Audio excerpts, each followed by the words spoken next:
Hello and welcome to Pride the Future Academy. दोस्तों मैं आप सभी का प्राइड एकेडमी पे बहुत बहुत स्वागत करता हूँ। उम्मीद करता हूँ कि जो बैच 5 अप्रैल से चल रही है वो बैच आपको काफ़ी पसंद आ रही है ना। इसमें हम बहुत ही कॉम्प्रिहेंसिव प्रिपरेशन बच्चों की करा रहे हैं, जिसमें जिसमें न केवल हम करंट अफेयर्स पे फोकस कर रहे हैं, साथ साथ जो इंपॉर्टेंट फ्लैश पॉइंट है न्यूज़ में चल रही है उन सब चीज़ों को बड़े डिटेल तरीके से किया जा रहा है। बेसिक अंडरस्टैंडिंग कैसे आप डेवलप कर सकते हो, कैसे अपने टॉपिक्स को बहुत जगह एसोसिएट कर सकते हो, नेटवर्क कैसे बना सकते हो, ये बड़ा इंपॉर्टेंट होता है। क्योंकि इंटरव्यू प्रिपरेशन में मैंने आपको बताया है कि आपकी गहरी इन डेप्थ में आपको जानकारी होनी चाहिए किसी चीज़ के बारे में। तभी आप उसको कोरिलेट कर पाओगे किसी घटनाओं से, किसी इश्यू से या किसी मुद्दे से, ठीक है? जैसे अगर आप लेबर लॉज़ की बात करिए, तो अगर आप इंडस्ट्रियल डिस्प्यूट एक्ट की अगर अगर पढ़ रहे हैं, तो इंडस्ट्रियल डिस्प्यूट एक्ट का इम्पोर्टेंस क्या है ना? उसका इम्प्लीमेंटेशंस कहाँ है? अगर कहीं पे कहीं स्ट्राइक हो रहा है, कहीं पे कोई धरना हो रहा है, तो ऐसे में उस एक्ट क्या कहता है? वो एक्ट क्या कहता है? वो बड़ा इंपॉर्टेंट हो जाता है ना? जैसे पब्लिक यूटिलिटी सर्विसेज़ क्या होते हैं इसमें? मैंने बहुत अच्छे से इसको करा रखा है। आप जाकर के प्राइड एकेडमी पे इस बैच को एनरोल कर लीजिए। मैं आपको एक बहुत इंपॉर्टेंट बात बताने वाला हूँ। ये जो बैच है ना 10 अप्रैल से पहले अब आप इसको जा करके एनरोल कर लो। क्योंकि 10 अप्रैल के बाद है ना 10 अप्रैल के बाद इसमें जो एनरोलमेंट है, जो रजिस्ट्रेशन है वो बंद हो जाएगा। इसीलिए कोशिश करिए कि आप इससे पहले इस डेट से पहले आप एनरोलमेंट ले लीजिए, ताकि अपने अपनी जो प्रिपरेशन है ना उसको हम लोग एडवांस लेवल पे लेके जा पाएँ, ठीक है? और नो डाउट अब बहुत समय ज़्यादा नहीं बचा है, क्योंकि ऑलरेडी ईपीएफ में बहुत सारे डिले हुए हैं। बच्चों के जो प्रिपरेशन है वो शिथिल थे। कहीं न कहीं एक जगह वैक्यूम क्रिएट हुआ था, जिसकी वजह से प्रिपरेशन स्टॉप थी। लेकिन अब आपको बहुत ही तेज़ी से प्रिपरेशन करने की आवश्यकता है। अपने लाइन अपनी जो गाड़ी है उसको पटरी पे लाने की आवश्यकता है, तभी आप इसमें बहुत बेहतर कर सकते हो, ठीक है? इसमें हम क्या करने वाले हैं, इस बैच में हम क्या कर रहे हैं, जो यूपीएससी का रिसेंट ट्रेंड है, जैसे यूपीएससी, सीएससी के बहुत सारे इंटरव्यू चल रहे हैं, है ना? तो उसमें ट्रेंड क्या है, इसके अनुसार हम इसमें चीज़ों की बात करेंगे, है ना? नैतिकता पे बात करेंगे, मोरालिटी की बात करेंगे, इंटीग्रिटी की बात करेंगे, सब कुछ इस बैच में आपको बताया जाएगा, समझाया जाएगा, ठीक है? तो ईपीएफओ के बारे में बहुत ही जानकारी आपको इसमें अच्छे से दी जाएगी। तो आप कह सकते हो कि ये बहुत ही कॉम्प्रिहेंसिव प्रिपरेशन है ना? अगर आपको इस बैच में अगर अगर मैं जो बता रहा हूँ, अगर ये चीज़ें काफ़ी छोटी समझ में नहीं आएँगी, लेकिन इससे पहले एक डेमो लेक्चर हुआ है। उस डेमो क्लास को देखने के बाद आप बहुत चीज़ें समझ पाएँगे कि इस क्लास में या इस बैच में हम क्या-क्या करने वाले हैं, ठीक है? तो इस जो हमारी डेमो क्लास हुई है उसको देखना ना भूलिएगा, ताकि आपको सब कुछ समझ में आए, ठीक है? इस बैच को एनरोल करने से पहले अगर आप प्राइड 01 कोड का यूज़ करते हो ना, तो एडिशनल ₹2000 का ऑफ मिल जाता है, जो एक बहुत ही अफोर्डेबल कॉस्ट है और आपको काफ़ी बहुत एडवांटेज आपको मिलने वाला है इस बैच में, ठीक है? तो जैसे आज की क्लास की बात करें, तो इम्पोर्टेंट क्या है ना? इंटरव्यू की दृष्टि से क्या-क्या इम्पोर्टेंट टॉपिक चल रहे हैं, बहुत सारे चल रहे हैं। उसमें से एक इम्पोर्टेंट टॉपिक्स हो जाता है आपके लिए इंटरिम बजट। इंटरिम बजट को इस तरीके से नहीं देखना चाहिए कि आप जो है उसको केवल पढ़ रहे हो, है ना? केवल पढ़ के आप चले गए। उसको आप एनालाइज़ करो कि जब भी बजट निकाला जाता है, तो बजट के उद्देश्य क्या होते हैं? बजट के उद्देश्य ये होते हैं कि हमारे जो देश की इकोनॉमी है वो आगे आए, वो बहुत उभरे, है ना? वो बूस्ट हो। और जो अनएम्प्लॉयमेंट है वो खत्म हो, है ना? गरीबी खत्म हो, बेरोज़गारी खत्म हो और महँगाई पे कंट्रोल नियंत्रण किया जाए। ऐसी बहुत सी चीज़ें होती हैं जो बजट के माध्यम से रेगुलेट की जा सकती है ना? विकास एक सबसे इम्पोर्टेंट पहलू होता है कि देश का विकास हो पाए, हर क्षेत्र का विकास हो पाए, जिससे लोगों का जो पर कैपिटा इनकम है ना? स्टैंडर्ड ऑफ लिविंग है, ये इम्प्रूव हो पाए, ये इसका मेन ऑब्जेक्टिव होते हैं, ठीक है? तो आप समझते हैं कि जब बजट का ये मेन ऑब्जेक्टिव होता है, तो बजट में काफ़ी चीज़ें कवर की जाती हैं। जैसे रिसेंट जो बहुत सारी योजनाएँ हैं, योजनाओं पे कितनी स्पेंड कर रही है गवर्नमेंट, है ना? या फिर इस बार मोटो क्या है और इस बार गवर्नमेंट की थीम क्या है जिसमें हम काम करने वाले हैं। नो डाउट हमारा जो लक्ष्य है कि 2047 तक हम एक विकसित भारत के रूप में अपने आप को देखें, और इसीलिए सरकार एक इम्पोर्टेंट कदम उठा रही है, और इसीलिए जो बजट का जो डायरेक्शन है वो कहीं न कहीं आपको चेंज नज़र आ रहा है। इस डायरेक्शन में हम काम कर रहे हैं। तो ऐसे में इस बात को समझना बड़ा ज़रूरी है कि विकसित भारत के लक्ष्य क्या होने चाहिए, हम कैसे इसको अचीव करेंगे और सरकार कौन-कौन से महत्वपूर्ण कदम उठा रही है ताकि हम इन सभी चीज़ों को अचीव कर पाएँ। नो डाउट इन सभी क्लास को फिर से आपको जो जो पेड बैच है इस पे पढ़ाया जाएगा और भी कॉम्प्रिहेंसिव तरीके से पढ़ाया जाएगा, ठीक है? ताकि आपको चा सारी चीज़ें समझ में आए। आप जो पर्सनल गाइडेंस दिया जा रहा है ना दोस्तों, तो पर्सनल गाइडेंस में क्या है कि बहुत से बच्चे पढ़ तो रहे हैं, सब कुछ जानकारी उनके पास है, लेकिन आंसर को कैसे बैलेंस किया जाए, कैसे सिस्टमैटिक तरीके से आंसर को फ्रेम किया जाए, थोड़ी-सी प्रॉब्लम आ रही है। तो पर्सनल गाइडेंस में नो डाउट इन सभी चीज़ों का सब समाधान किया जाएगा, सॉल्यूशन दिया जाएगा आपको, ठीक है? तो इसीलिए इस बैच को जाके एनरोल कर लेना है, बहुत लेट नहीं करना है, ठीक है? और अपने प्रिपरेशन को काफ़ी आगे लेके जाना है, ठीक है? आप मेरी बात समझ पा रहे हैं?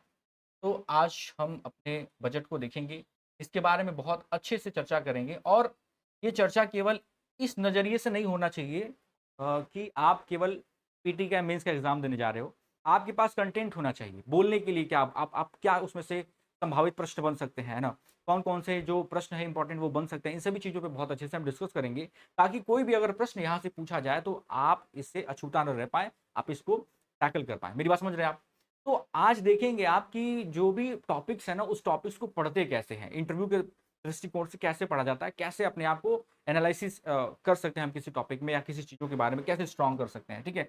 अपने ऑब्जेक्टिव को कैसे स्ट्रॉन्ग किया जा सकता है? आज के क्लास में हम समझते हैं। जैसे अगर विकसित भारत की बात करिए, तो विकसित भारत एक इसका थीम है, जो हमारा विज़न है इस बजट का, है ना? विकसित भारत हमारा एक विज़न है जो हम इसको अचीव करेंगे कब तक अचीव करेंगे? 2047 तक। 2047 तक हमें अचीव करना है कि हम एक विकसित भारत के रूप में अपने आप को देख पाएँ, ये हमारा प्रपोज़ल है, ठीक है? मेरी बात समझ रहे हैं? ये हमारा इस जो इंटरिम बजट है इसका प्रपोज़ल। लेकिन इसके ना कुछ मंत्राज़ हैं, जैसे मान लीजिए अगर विकसित भारत की बात करिए तो कैसे अचीव कर सकते हैं?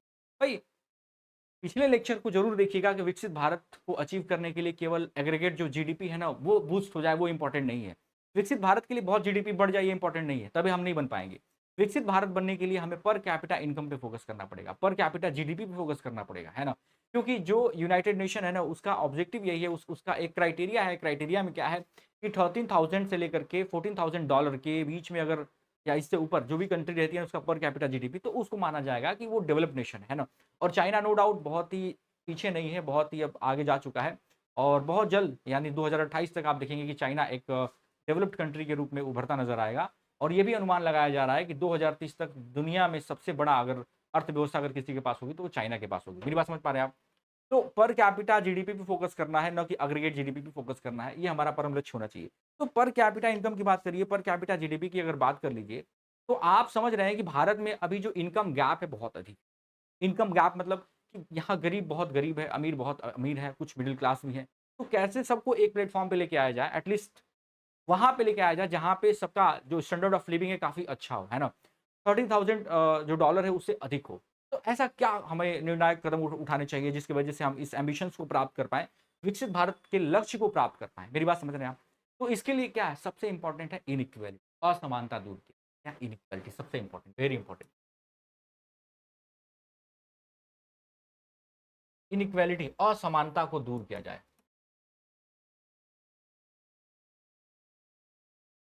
असमानता, असमानता, असमानता एक बहुत बड़ा एक टॉपिक कह लो आप है। असमानता मतलब इनकम इनइक्वालिटी, आर्थिक असमानता, है ना? अगर आप देखिए असमानता काफ़ी सामाजिक असमानता, तो असमानता कई क्षेत्रों में है। अभी आप देखिए तो इनकम की बात कर लीजिए, यहाँ पे इनकम गैप काफ़ी है, वहाँ पे असमानता आपको दिखाई दे रही है। सोसाइटी में डाइवर्जन बहुत अधिक है, वहाँ पे असमानता है। समाज में बात करिए तो जिस तरीके से हमारे समाज में चलती हैं चीज़ें, जैसे गरीब से गरीब आदमी है, नीचे से नीचे आदमी है, वो खत्म होना चाहिए। कास्टिज़्म खत्म होना चाहिए क्योंकि अगर कास्टिज़्म अभी देखिए बहुत प्रेवलेंट है, माना जाता है अभी बहुत सारे क्षेत्रों में जहाँ पे बैकवर्डनेस है, वहाँ पे आप देखेंगे इसका इन्फ्लुएंस है, वैसे खत्म कर सकते हैं। असमानता जैसे मान लीजिए महिलाओं और पुरुषों में जो असमानता है उसको खत्म किया जाना चाहिए, है ना? जेंडर इनइक्वालिटी जो होती है उसको खत्म किया जाना चाहिए। तो असमानता सबसे पहले खत्म किया जाए। गरीब अमीर के बीच में जो असमानता है उसको खत्म किया जाए। तो अगर असमानता अगर खत्म करेंगे तो इसका मतलब ये है कि सभी को एक अच्छा प्लेटफ़ॉर्म मिलेगा जिसमें सब परफ़ॉर्म कर पाएँगे और अपने पर कैपिटा जीडीपी को या पर कैपिटा इनकम को ऊपर लेके जा पाएँगे। मेरी बात समझ पा रहे हैं? तो असमानता खत्म करने के लिए सबसे इम्पोर्टेंट है सबका साथ होना, सबको एक साथ आना। सबका सबका साथ होना, सबका विकास होना चाहिए और सबका विश्वास होना चाहिए। सबका विश्वास होना, सबका फेथ होना चाहिए। मेरी बात समझ पा रहे हैं? और प्रयास भी सबका हो और सबका प्रयास कैसे हो सकता है? जब इनइक्वालिटी को, असमानता को दूर करेंगे, सबको अपॉर्च्युनिटी देंगे, सबको मौका देंगे। सबको क्या करेंगे? मौका देंगे। सबको क्या करेंगे? मौका देंगे, अपॉर्च्युनिटी। तभी हम इस लक्ष्य को प्राप्त कर सकते हैं। पर कैपिटा जो हमारा जीडीपी है उसको, क्या आपको यहाँ तक मेरी बात समझ में आ रही है? मेरी बात समझ में आ रही है? तो सरकार का नो डाउट अभी आने वाले 25 वर्षों में जो सरकार का जो रोल होने वाला है, योगदान होने वाला है ना, वो असमानता को दूर करने पे। असमानता को दूर करेंगे, तभी हम जाकर के अपने लक्ष्य को प्राप्त कर सकते हैं। मेरी बात आप ध्यान, ठीक है? यहाँ यहाँ तक आपको मेरी बात समझ आई? तो इसके लिए क्या कर सकते हैं? सबसे पहले सरकार क्या कर रही है? सबसे इस हमारा बजट का मोटो क्या है? कि सोशल इन्क्लूसिविटी लाना, है ना? मतलब जो सामाजिक समावेशिता है ना, वो लेके आना, सामाजिक समावेशिता। सामाजिक समावेशिता मतलब समाज के सभी वर्ग, सोसाइटी के, समाज के जो सभी वर्ग हैं ना, वो हमारे अर्थव्यवस्था में पार्टिसिपेट करें, बहुत अच्छे। है ना? एक एक सबको अच्छा प्लेटफ़ॉर्म मिले, सबको अच्छा अपॉर्च्युनिटी मिले, तो इसीलिए सोशल इंक्लूज़न बहुत ज़रूरी है ना? सामाजिक समावेशिता बहुत ही ज़रूरी है। समाज में देखिए तो बहुत सी चीज़ें आप ऊपर-नीचे देख रहे हैं आप समाज। समाज में बहुत डाइवर्सिफ़िकेशन है। समाज में अगर कास्टिज़्म की बात कर लीजिए, अगर इनकम इनइक्वालिटी की बात कर लीजिए, जेंडर बायसनेस की बात कर लीजिए, तो बहुत सारी इनइक्वालिटी समाज में आप देख पा रहे हैं। तो ऐसे में सामाजिक जो समावेशिता है वो बड़ी ज़रूरी है। तभी हम इसको फुलफ़िल कर सकते हैं। दूसरा सबसे इम्पोर्टेंट है भौगोलिक समावेशिता, जियोग्राफिकल इंक्लूसिविटी। अब ऐसा नहीं होना चाहिए कि आप देखिए तो कुछ ऐसे क्षेत्र हैं जो बहुत डेवलप्ड हो जाएँ, कुछ ऐसे क्षेत्र हैं, कुछ ऐसी जियोग्राफिकल रीजन है जो बहुत ही कमज़ोर हो जाए, बैकवर्ड हो जाए, ऐसा नहीं होना चाहिए। सबका विकास होना चाहिए।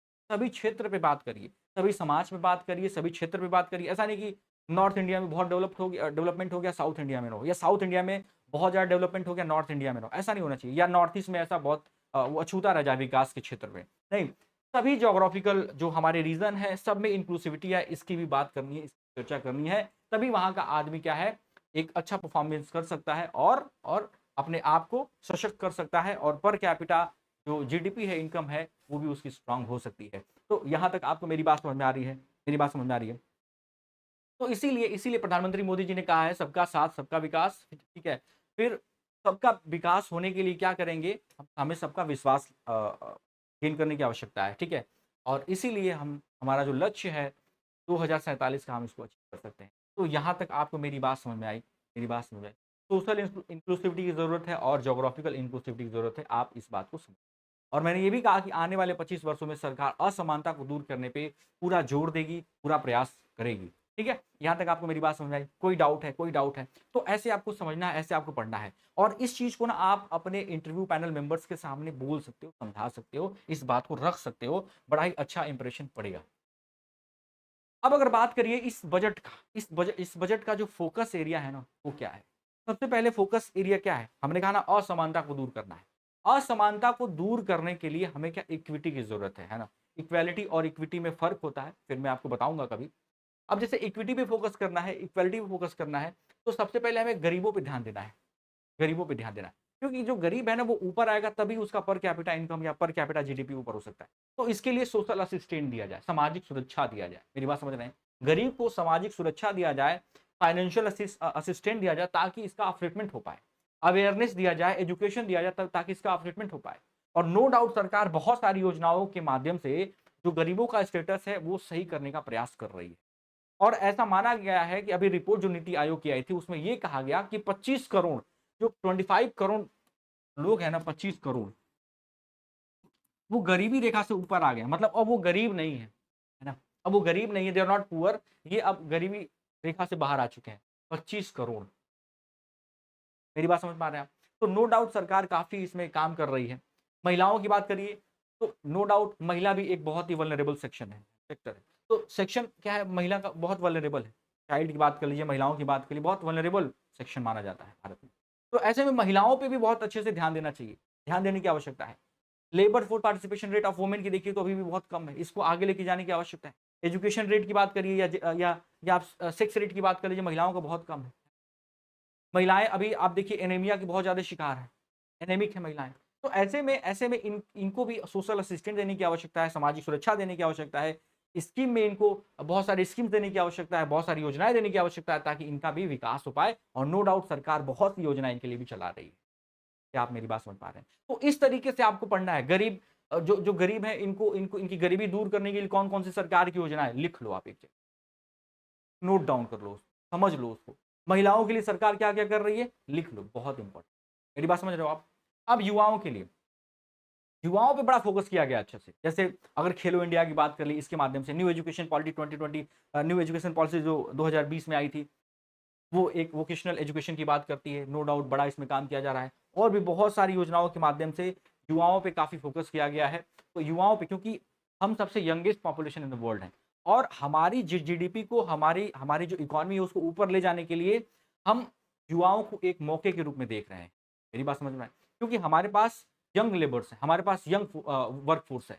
तो ऐसे में हमें इनको वेस्ट नहीं करना है, इन पे फोकस करना है, इन पे केंद्रित करना है, इनको स्किल्ड करना है, इनको एजुकेशन देना है, ताकि हमारी देश की जो जीडीपी है ना, वो ऊपर आ पाए। तो नो डाउट हम योजनाओं के माध्यम से इन पे भी काम कर रहे हैं। यहाँ तक आपको मेरी बात समझ में आई? यहाँ मेरी बात समझ में आई? क्योंकि अगर पिछले क्लास में जाइए तो पिछले क्लास में मैंने कहा था कि चाइना बहुत तेज़ी से ग्रो किया है। अगर 1990 की बात करें तो बहुत ज़्यादा इकोनॉमी में डिफरेंस नहीं था, भारत और चाइना की बात कर रहा हूँ। बहुत ज़्यादा अंतर नहीं था। लेकिन अगर आप उसके बाद देखिए ना तो चाइना बहुत तेज़ी से ग्रो किया। तो इसके पीछे कारण ये था कि जो बाहर के इन्वेस्टर्स थे, है ना? उनको लोभ-लुभावना दिया। उनको अट्रैक्ट करने के लिए काफ़ी योजनाएँ, काफ़ी चीज़ें करी। क्या करी? उसने सबसे पहले प्रोपेगेंडा फैलाया कि चाइना में बहुत चीप लेबर है, आप आ जाइए।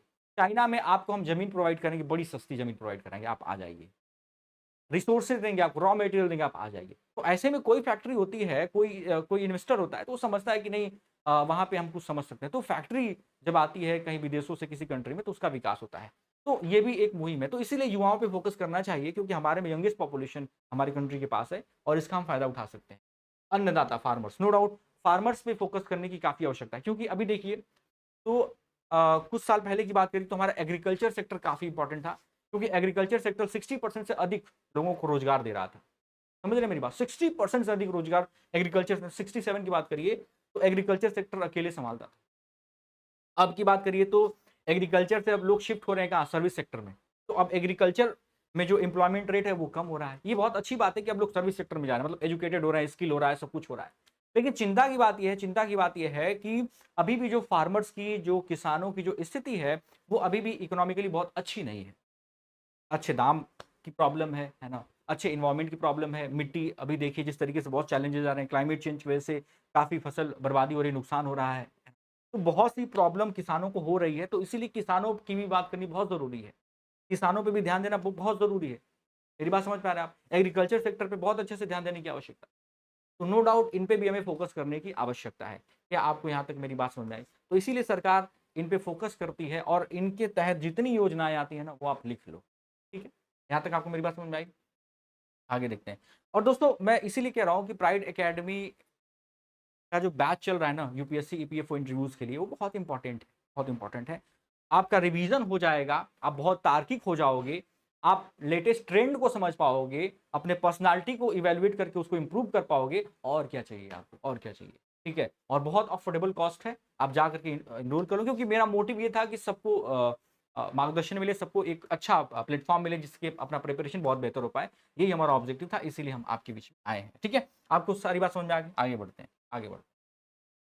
अब जैसे गरीबों की बात करें ना, गरीबों पे बहुत फ़ोकस किया गया है। गरीबों पे फ़ोकस बहुत किया गया है सरकार के द्वारा और जिसकी वजह से जो 25 करोड़ संख्या है ना, वो क्या है? मल्टी डायमेंशनल पॉवर्टी से बाहर आ गई।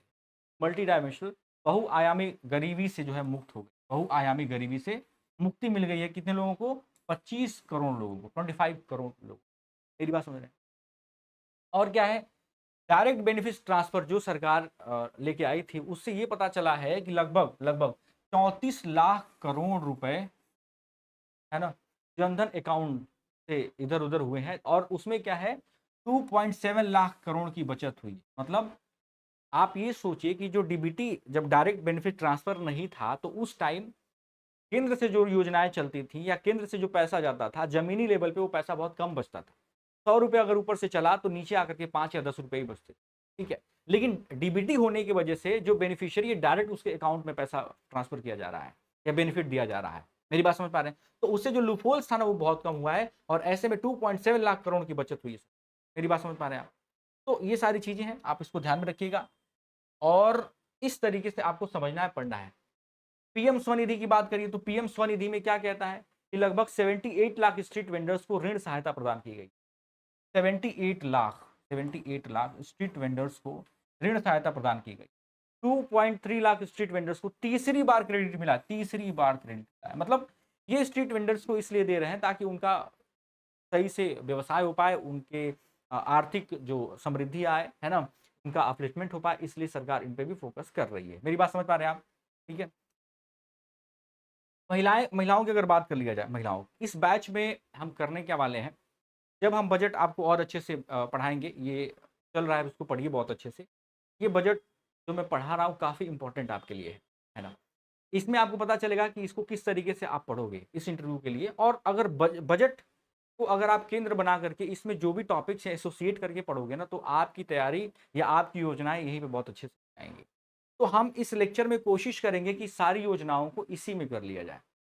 जो इम्पोर्टेंट योजनाएँ हैं, जो महत्वपूर्ण योजनाएँ हैं, इसी बजट में ही कवर कर लें। क्योंकि हर बजट में योजनाओं की बात की जाती है, चर्चा की जाती है।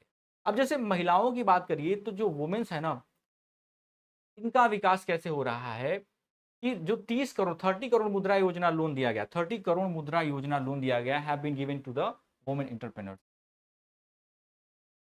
महिला उद्यमियों को, जो महिला उद्यमी है ना, महिला उद्यमी है, उनको 30 करोड़ मुद्रा लोन दिया गया है, मुद्रा योजना का लोन दिया गया, किन 30 करोड़ महिलाओं को दिया गया है, महिला उद्यमियों को दिया गया। बड़ी बात है, मतलब महिलाओं को भी एंटरप्रेन्योर बनाने के लिए सरकार मुहिम उठा रही है, इन पे फोकस कर रही है, बड़ी अच्छी है ना। जो फीमेल एनरोलमेंट है ना हायर एजुकेशन में ये बढ़ा है। अब 28% इन 10 ईयर्स, है ना, 10 वर्षों में 28% हमने अचीव एडिशनली। तो पिछले 10 वर्षों में उच्चतर शिक्षा में महिला नामांकन में 28% की वृद्धि हुई है, 28% की। और ये माना गया है कि जो स्टेम कोर्स है ना, साइंस, टेक्नोलॉजी, इंजीनियरिंग और मैथमेटिक्स कोर्स में जो लड़कियां हैं, लड़कियों और महिलाओं का नामांकन 43% है। अगर आप बात करिए 2018 में ना, 2018 में बात करिए तो ये जो था लगभग 18.3 समथिंग था। 20 अगर 20 की बात करिए तो ये लगभग 21 पॉइंट समथिंग था, है ना। लेकिन अभी अगर बात करिए 2024 की बात करिए तो ये प्रतिशत 43% हो गया, 43%। अगर आप 2024 की बात करो तो ये ये कितना हो गया, 43%, 43।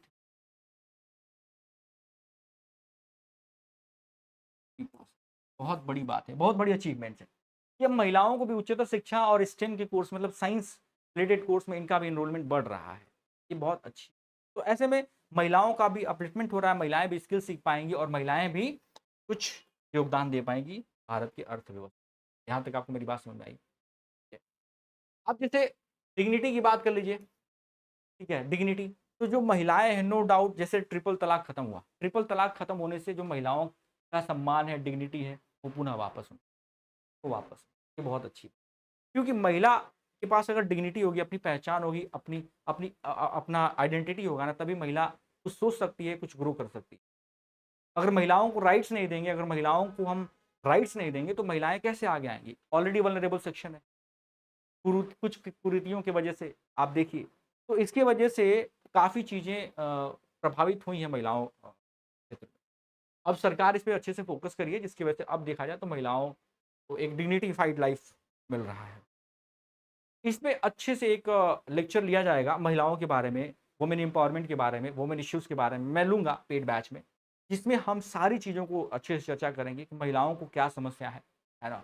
ऐसे कौन से जो, अगर आप रिलीजन की बात कर दीजिए तो रिलीजन में ऐसे कौन से इल प्रैक्टिसेस हैं जो महिलाओं के अधिकारों के हनन की बात करते हैं, तो उनको किस तरीके से जो कॉन्स्टिट्यूशनल हमारे आर्टिकल्स हैं वो चैलेंज कर रहे हैं, फंडामेंटल राइट चैलेंज कर रहे हैं, है ना? सभी चीज़ों के बारे में बड़े अच्छे से चर्चा किया जाएगा। तो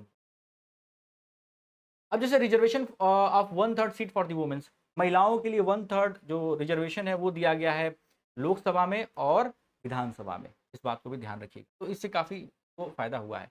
अब जैसे एक बार बात कर लेते हैं, अब जैसे हम बात करें मुद्रा लोन की बात कर रहे हैं, पीएम विश्वकर्मा योजना, पीएम विश्वकर्मा योजना भी दिया गया। तो पीएम विश्वकर्मा योजना का जो ऑब्जेक्टिव था, कि वो जो लोग हैं ना, आर्टिशंस वगैरह, उनको उनको मेन स्ट्रीम में लेके आया जाए, उनको भी मेन स्ट्रीम में लेके जाए।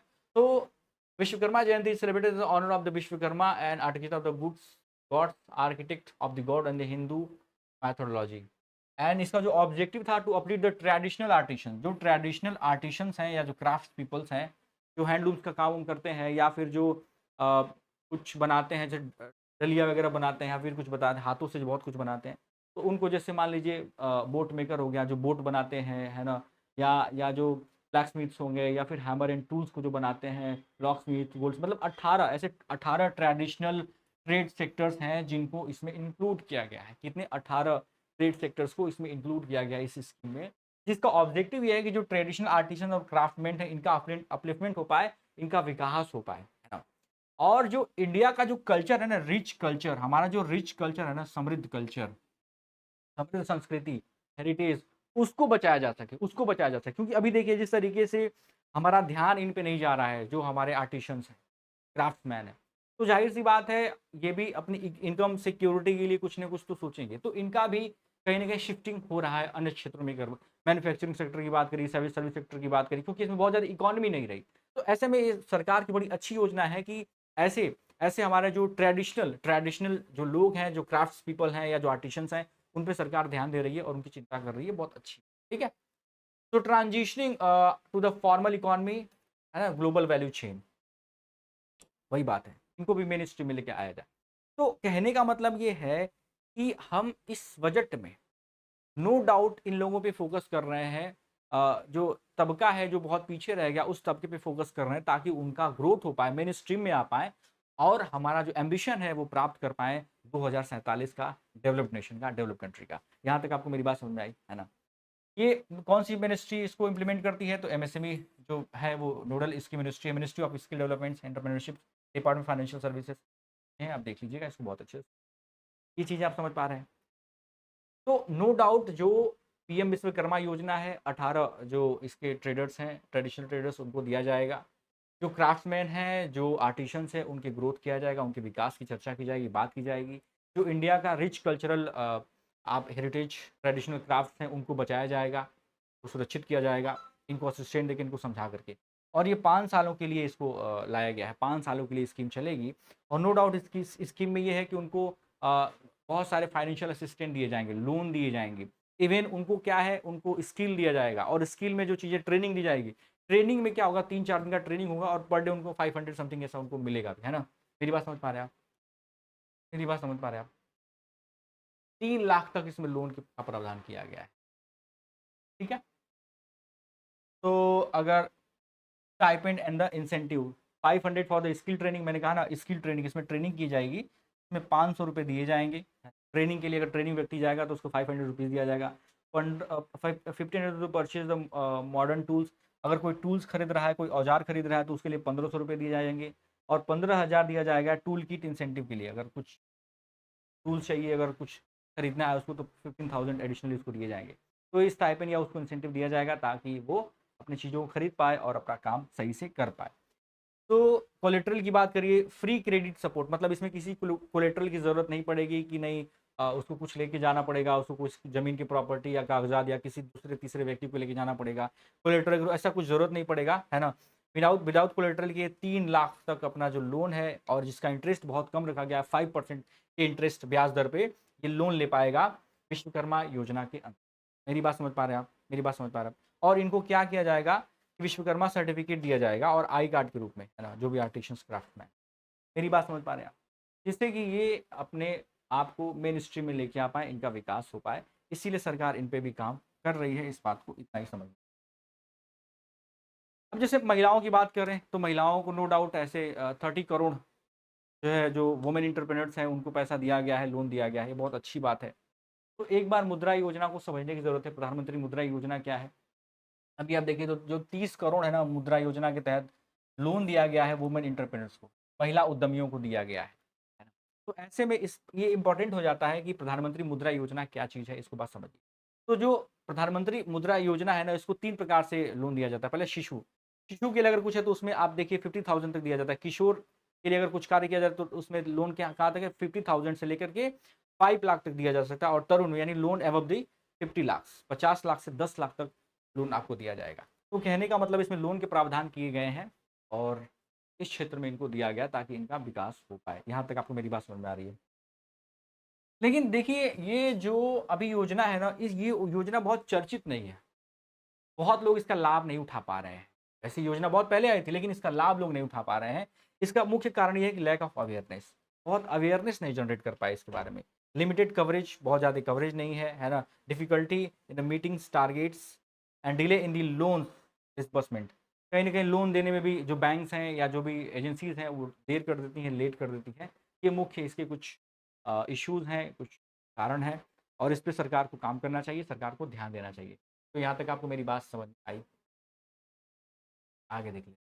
अब जैसे ट्रिपल तलाक की बात करिए, ट्रिपल तलाक जैसे खत्म हुआ तो महिलाओं को सम्मान मिला, महिलाओं को डिग्निटी मिला, है ना? जिससे कि महिलाएँ भी मेन स्ट्रीम में आ पाएँ और महिलाएँ भी जो हमारा अमृत काल है इसमें अपने आप को देख पाएँ, समझ पाएँ, पर कैपिटा इनकम इनका भी अच्छा हो पाए और हमारा जो लक्ष्य है उसको हम लोग प्राप्त कर पाएँ। तो नो डाउट जो मुस्लिम वुमेन्स थी, protection of the rights marriage act 19 में आया था, है ना? 3 साल की जेल है और फाइन दिया गया है। अगर कोई इंस्टेंट अगर ट्रिपल तलाक की अगर बात करता है, तलाक देता है, तलाक, तलाक, तलाक अगर ऐसा कुछ देता है, तो उसको 3 साल की जेल होगी और प्लस फाइन देना पड़ेगा। तो इसीलिए जो ट्रिपल तलाक था इसमें खत्म किया गया। माना गया कि लगभग 82% जो केस है ना रजिस्टर्ड अब ट्रिपल तलाक case with 1 years enactment of this law. मतलब 82% जो रेट है वो कम हो गया ट्रिपल तलाक का इस एक्ट के आने की वजह से। महज 1 सालों में, 1 सालों में इसकी कमी आ गई। तो सोचिए ये कितना इंपॉर्टेंट था। महिलाओं की डिग्निटी की बात करता है, वुमेन इक्वालिटी की बात करता है ना?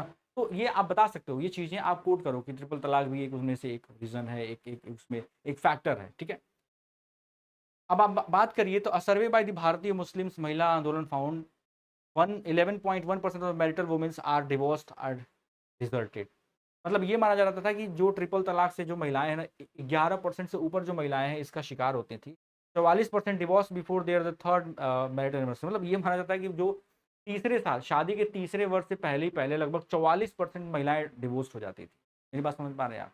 तो ये कहीं ना कहीं चिंता का विषय था। 43% of the divorce womens are between the 18 to 21 years. Oh my God. जो 43% था ना, मोर देन 43% जो महिलाएं थी वो 18 से 21 साल की एज में उनको डिवोर्स मिल जाता था इसके तहत, ठीक है? 95% receive no maintenance from their husband. मतलब इसमें मेंटेनेंस भी नहीं दिया जाता था महिलाओं को। मतलब इसमें पहली बात कि डिवोर्स के बाद महिलाओं को कोई मेंटेनेंस नहीं दिया जा रहा था, है ना? 18 से 21 वर्ष में लगभग 43% से अधिक जो महिलाएं थी उनका डिवोर्स हो जा रहा था, है ना? 44% जो तीसरा मतलब तीसरे साल एनिवर्सरी पे जाते जाते महिलाओं का डिवोर्स हो जाता था, है ना?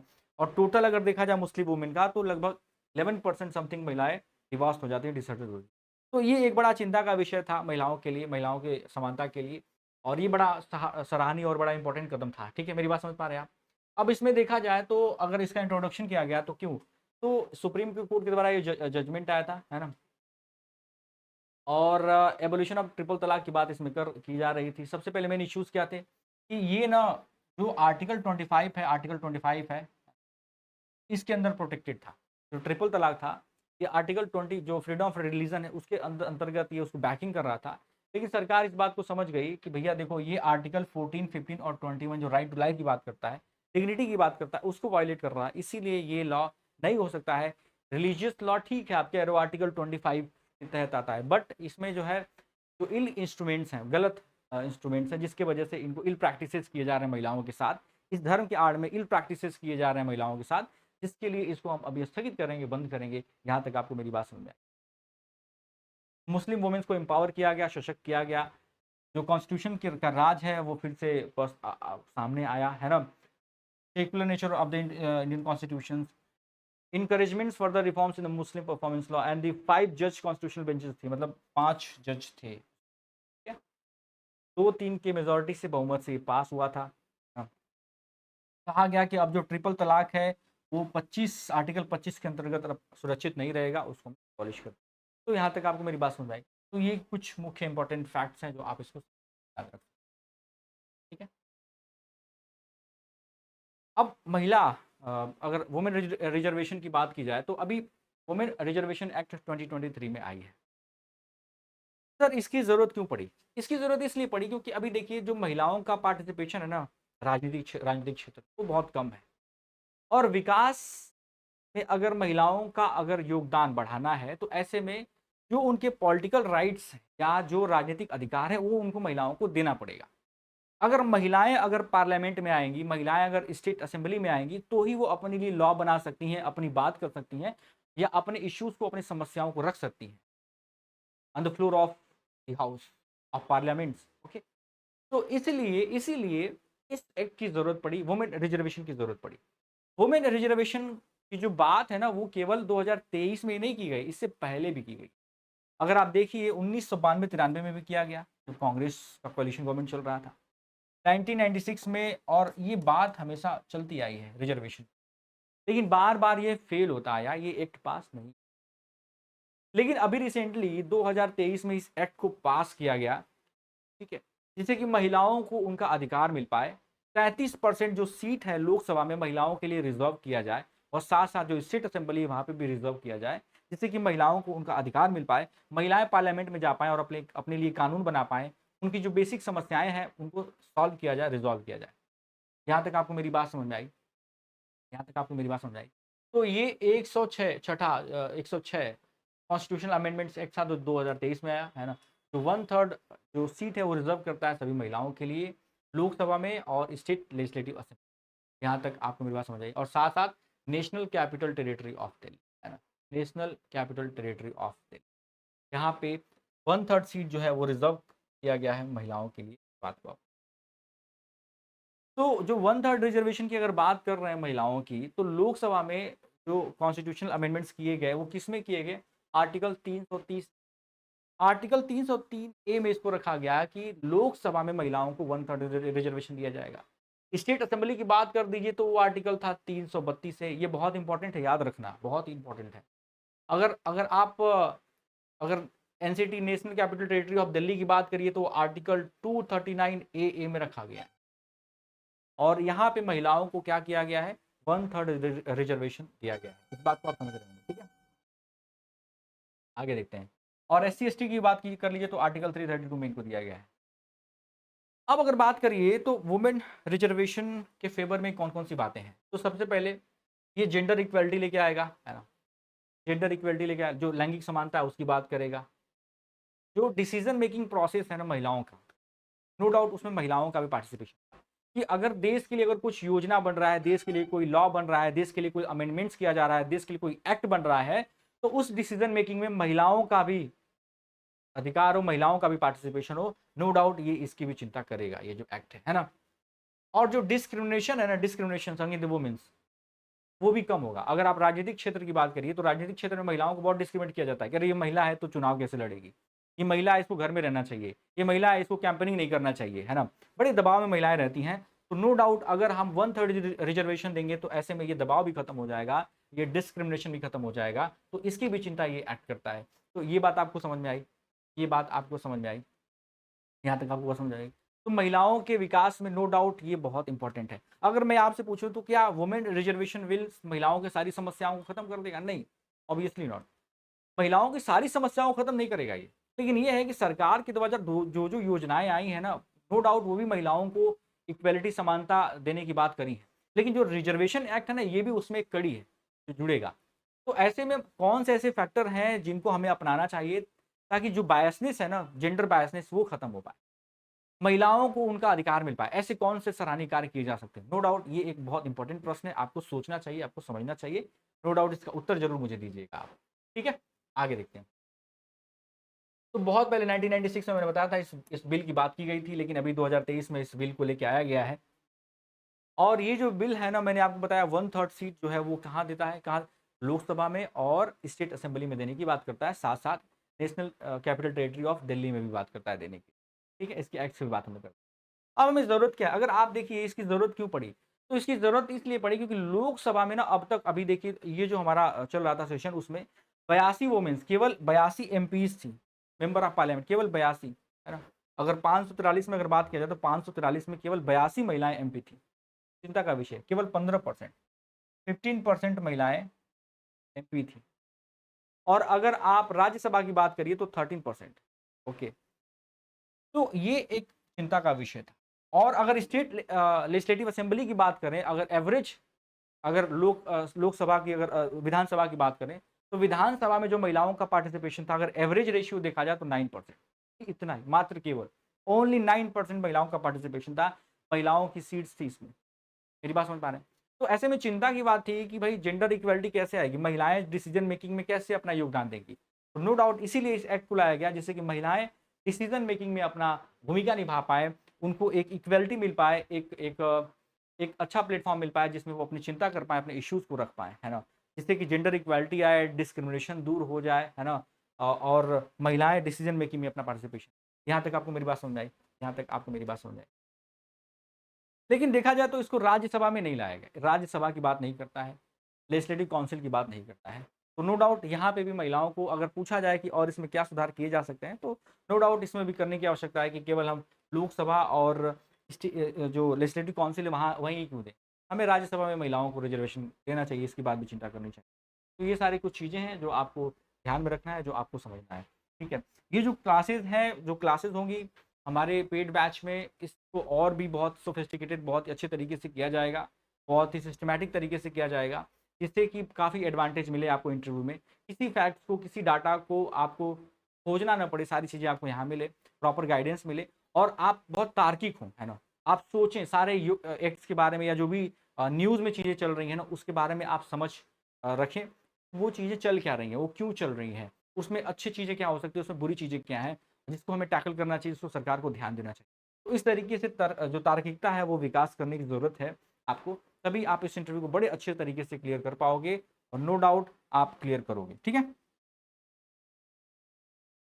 सबसे बड़ी कमी क्या है इस एक्ट की? इस एक्ट की कमी क्या है? इस एक्ट की कमी ये है कि सबसे पहली बात, ये एक्ट तो आ गया लेकिन इसका इम्प्लीमेंटेशन अब तक नहीं हुआ है। सर ये क्या बोल रहे हो? एग्ज़ैक्टली मैं सही बोल रहा हूँ। इसका इम्प्लीमेंटेशन अब तक नहीं हुआ है। ये कहा गया है कि अब जो नेक्स्ट सेंसस आएगा और नेक्स्ट सेंसर के बाद जो डिलिमिटेशन होगा, उसके बाद महिलाओं को 1/3 की बात की जाएगी। भाई साहब, ये तो फिर से वही हो गया कि हम अधिकार और अधिकार की बात करते हैं, समानता समानता की बात करते थे, लेकिन भविष्य में टाल देते हैं, फ्यूचर में करेंगे। ये तो गलत बात है, ऑब्वियसली गलत बात है। रिजर्वेशन की अगर बात करो, महिलाओं के अधिकार की बात करो, तो यह भी दे देना चाहिए था, लेकिन ये फिर से टाल दिया गया। मतलब अगर 2030 में, अगर 2031 में अगर नेक्स्ट सेंसस हुआ, उसके बाद अगर डिलिमिटेशन होगा, तब जाके महिलाओं को ये उनको दिया जाएगा अधिकार, 1/3 का अधिकार उनको दिया जाएगा रिजर्वेशन का, लोकसभा में और विधानसभा में। तो ये बहुत गलत चीज़ है। तो ये अब तक जो है नहीं हो पाया है ना? कि नेक्स्ट सेंसस में 2031 के बाद इसको इम्प्लीमेंट किया जाएगा, ठीक है? तो ये बहुत ही चिंता का विषय है इसमें। राज्यसभा में और स्टेट लेजिस्लेटिव काउंसिल में रिजर्वेशन की बात नहीं करता है, इस बात को बहुत अच्छे से ध्यान में रखिएगा। तो 2031 में जो नेक्स्ट सेंसस है ना, उसके बाद जो डिलिमिटेशन होगा, बात की जाए। अब सबसे इंपॉर्टेंट बात ये है कि भैया, अगर वुमेन रिजर्वेशन की बात अगर कर लीजिए, तो अगर जो अगला डिलिमिटेशन होगा, उस डिलिमिटेशन में बहुत सारी चुनौतियाँ आएँगी, बहुत सारी चुनौतियाँ आएँगी।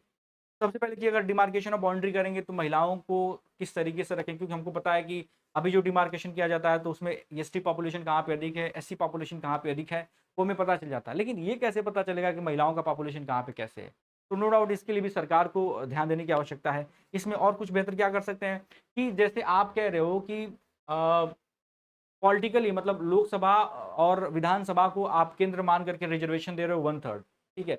इससे बेहतर और होता है, या इससे बेहतर और हो जाएगा यदि पूरे पॉलिटिकल पार्टीज़ में जो है रिजर्वेशन दिया जाए महिलाओं को 1/3, कि जो भी पॉलिटिकल पार्टी है, जो भी कैंडिडेट्स हैं, या फिर जो भी पॉलिटिकल पार्टी है, उसमें भी महिलाओं का पार्टिसिपेशन हो, सारी पॉलिटिकल पार्टीज़ में। मतलब अगर कोई पार्टी है, अगर कोई पार्टी रजिस्टर्ड पार्टी है, तो उसकी जो कार्यकर्ता है, उसमें भी 30% से अधिक महिलाएँ हो, पदाधिकारी हो भी 30% से अधिक महिलाओं हो, इनकी भी चर्चा किया जाना चाहिए। तो ऐसे क्या होगा, एक ग्राउंड बनेगा महिलाओं को अपनी बात रखने का, अपने इश्यूज़ रखने के। तो यहाँ तक आपको मेरी बात समझ में आई। इसमें नो डाउट और भी बहुत सारी चर्चाएँ हैं, वो आपको समझने की आवश्यकता है, इसको अच्छे से पढ़ना है। और आज की क्लास में मुझे लग रहा है कि आपको बहुत कुछ सीखने को मिला होगा, बहुत कुछ समझने को मिला होगा। आप बहुत कुछ समझ पाए होंगे। ऐसे ही आपको प्रिपरेशन करते रहना है, रुकना नहीं है, थकना नहीं है, ठीक है? अब आने वाले जो क्लास है, उसमें बहुत इस सब को चर्चा करेंगे। पेड क्लास में सारी चीज़ें चल रही हैं, इसको और अच्छे से अध्ययन करेंगे। 10 से 10 के बाद ये जो रजिस्ट्रेशन है आपका यूपीएससी ईपीएफओ इंटरव्यू का कंप्रेहेंसिव प्रिपरेशन का, वो बंद हो जाएगा। 10 से पहले आप इसको रजिस्टर करा लीजिए, एनरोलमेंट करा लीजिए, ताकि आप सब कुछ बेनिफिट उठा पाएँ, सारी सेवाओं का लाभ उठा पाएँ और अपने इंटरव्यू को अच्छे से क्रैक कर पाएँ। आज की क्लास में इतना ही।